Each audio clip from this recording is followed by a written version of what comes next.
Switching to Mint Mobile is a breeze, but the most important question always comes up: can you keep your phone number? The answer: absolutely. Mint Mobile lets you bring your existing number over, so you don't have to tell everyone about a new one.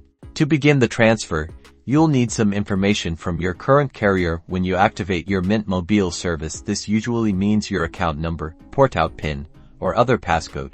During the easy activation process, there will be a section specifically for transferring your number over. You'll fill in the needed details, and Mint Mobile will take it from there. Mint Mobile carefully handles the transfer, working with your current carrier to move your number. Usually, it takes a few minutes, or up to a few hours, sometimes a full business day. When transfer is complete, you will get a confirmation your old phone stops working, and your Mint Mobile phone begins working with your number. Switching to Mint Mobile is easy, straightforward, and smooth. You get better service and great prices to boot. Enjoy.